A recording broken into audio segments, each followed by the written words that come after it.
Hi friends, in this video we will be taking a look at the Deepcool Camax 200 CPU cooler. This is a 2 heat pipe CPU air cooler. So let's first have a brief. Hello दोस्तों, इस video में हम लोग देखने वाले हैं deep cool का CPU cooler. Okay, CPU cooler कौन सा है? ये गामाक्स 200T।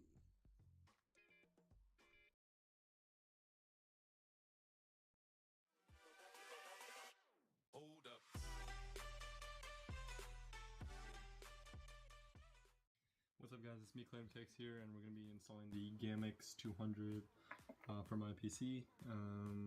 There's the stuff you want to know, and we'll be right back with the stuff. Okay, I'm back, and first off, what you guys want to do is you want to get that right screw that gets these things done. You know what I'm saying. This one's not going to fit on the screws that came with. Look at this stuff. Oh, this is what was in the box. Here's a cooler with the thermal paste on it. Nice pattern. Got a power supply on there. And here's the Intel things to put on your motherboard, which I'm not even doing Intel. But if you were, this would be completely different. I'd have to remove all the little things in there. This is an Intel board, so I shouldn't be worried about that. Basically, this thing is going to sit underneath like that, and it's going to clip onto the AMD things while I screw these. You guys can see that. Little screws into what are these sockets on the side. So once I put on those things, I can put them in. I'll be right back. I'm just gonna open the case. Okay, I'm back, guys. What you gotta do next is you've got to remove this CPU cooler. AMD just has the latches, and I'm pretty sure for Intel it might be different. I've never built an Intel PC, so what you're gonna do is you want to take it off. It's already off. As soon as I unloosen this, this thing came off. And you're gonna want to unplug the fan. So it's actually requiring a lot of work right now. Oh my god. Okay, I'm just gonna lay it down right there.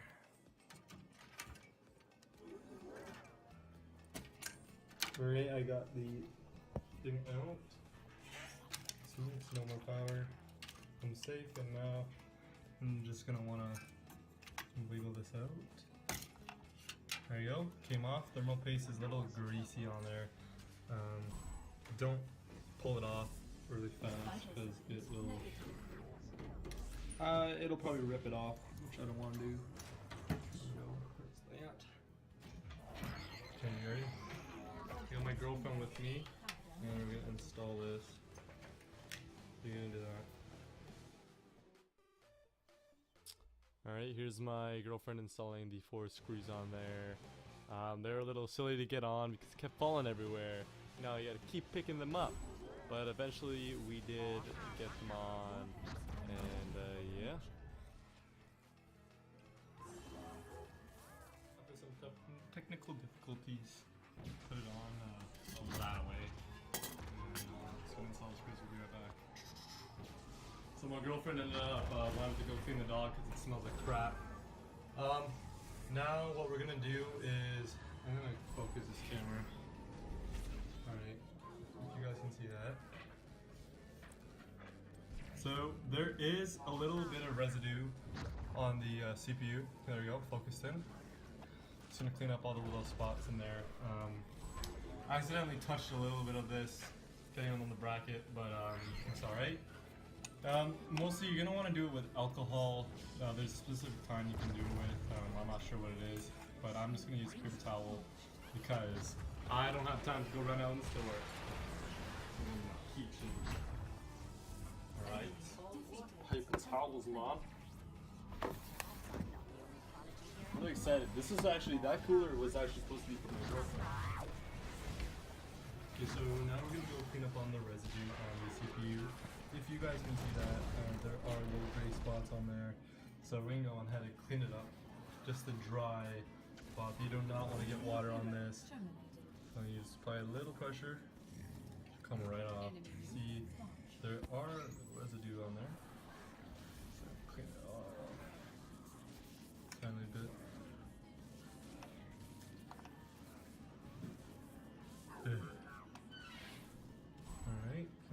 looks okay.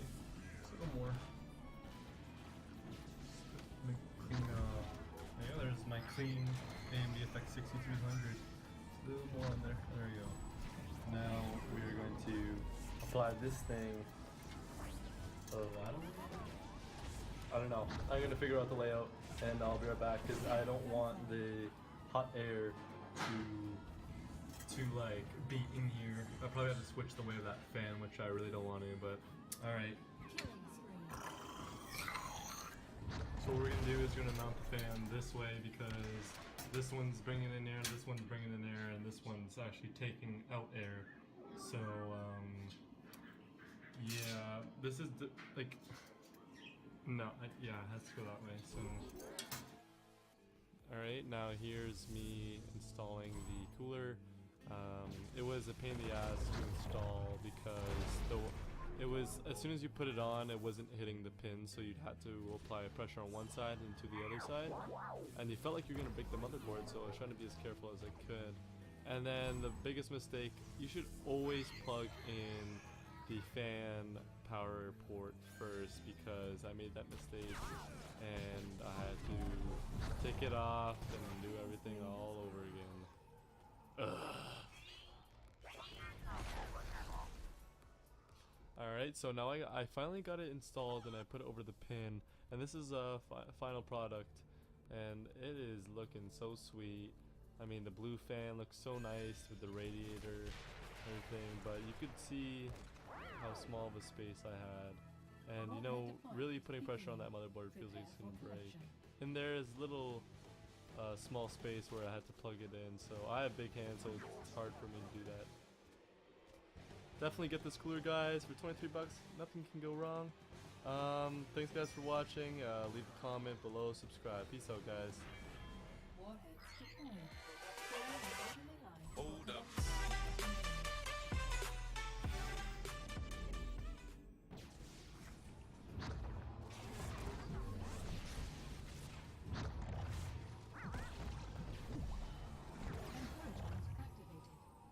Hi, welcome to Phil's Computer Lab. This is a video review of the Gamax 300 processor cooler from Deepcool. I will provide an overview, take a look at what's in the box, walk you through the installation, and check out noise and performance with an AMD FX 8350, a 125 watt processor. This is what the cooler looks like. It weighs just under 500 grams. The cooler has 3 heat pipes. It comes with pre-applied thermal paste. Here we can see what the finish of the base looks like.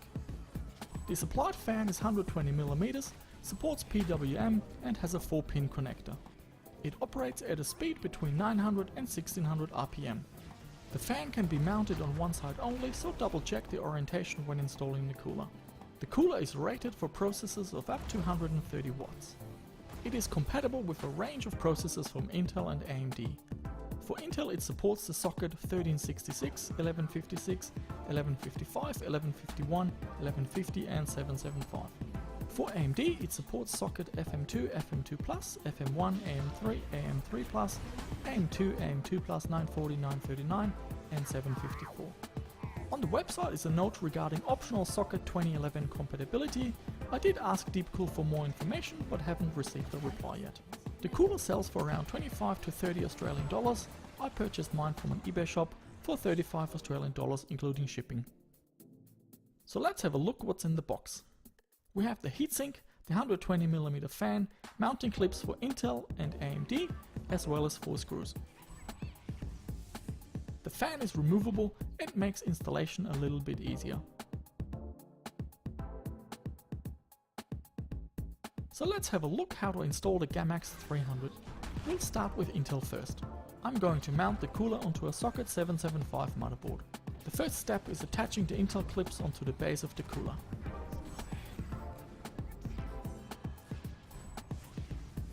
Depending on what socket your motherboard has, you need to move the clips into the right spot. Now we can place the cooler onto the motherboard and push the clips down to secure them. I recommend doing this in a diagonal pattern to spread the load. With AMD processors, we also begin by attaching the AMD clips to the base of the cooler. Assigning warheads for deployment. Calculating completion time. Now we can place the cooler onto the motherboard, attach the clips and lock it in.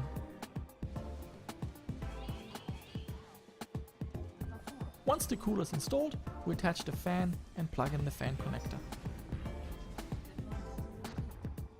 Okay, let's find out what this cooler can do.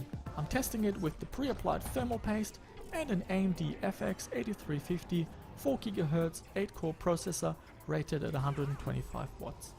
I'm using Prime 95 to put some load on all 8 cores.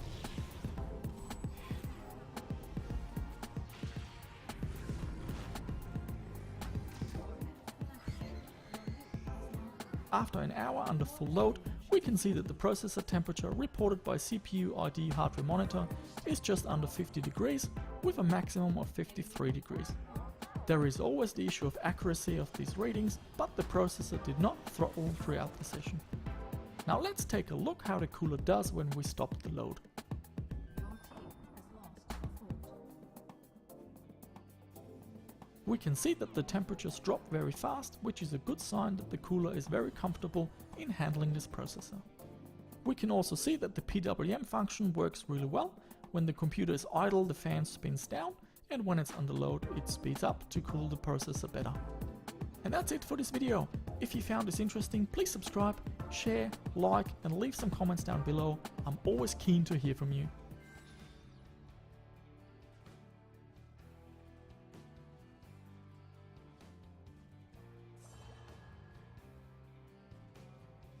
What's going on, everybody? Welcome to T3G, and today we're reviewing the Deepcool GAMAX 400 CPU cooler. And let's go ahead and get right into it. Right off the bat, as you can tell, this product can be used for any socket that currently is available and might be used. It comes with a single blue LED 120mm PWM fan, and it claims that it is silent, but of course we will be the judge of that in our test. And of course the fan has a 4-pin connection, and since it is a PWM fan, you can control it with your motherboard's PWM capabilities or software like SpeedFan. And like a lot of other aftermarket coolers out there, it does have 4 copper tubes for better cooling performance. The items it comes with, of course, are the mounting for AMD CPUs, Intel 2011 socket CPUs, and the mounting bracket for other Intel CPUs that are not 2011, like the 1155 and so on. It also comes with an additional bracket for the fan, assuming either you ruin the bracket that you are currently using, or you want to just add another fan for a push-pull configuration. Either way, it is available. And finally, you do also get thermal compound in a separate packaging and not automatically applied to the cooler, which some coolers do have it already applied to the cooler.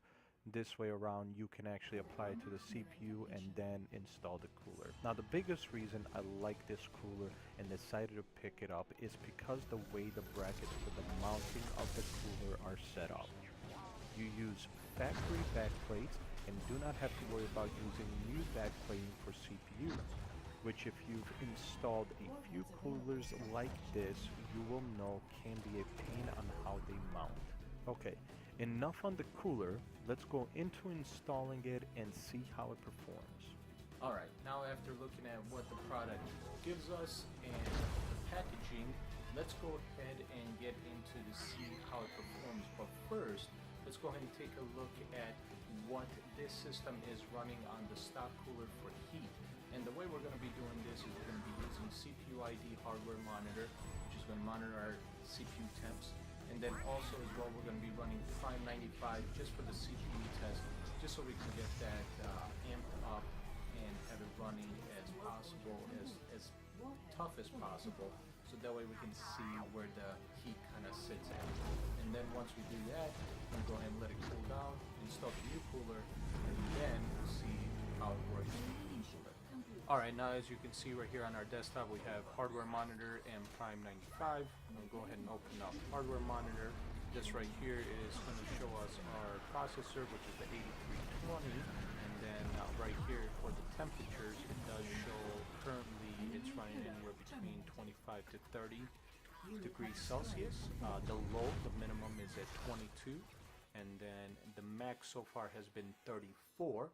I'm going to go ahead and open up Prime here. Alright, and here as you see we're going to be running the small FFTS. That's mainly going to run the CPU, no RAM utilization there, no, it's not tested. So all we're wanting to do is stress the CPU so we can see what the settings or what the what the temps run at on here on the left side. So let's go ahead and do that. We're going to run this for a few minutes and then we'll get back to it to see what the max is on the temperature. A few moments later. Alright, it's been running for a little bit and looks like our high for the temp is 77 degrees Celsius. That is actually what it's at right now. It's dropping down between 76 and 77, and right here as you can see the max has been 77 degrees. It is the stock cooler, and I don't know if you guys can hear that, but I'll put the mic here just a moment next to it, but the fan is extremely loud, so we'll also have to see if how the next one sounds as well. So let's go ahead and just hear that fan real quick.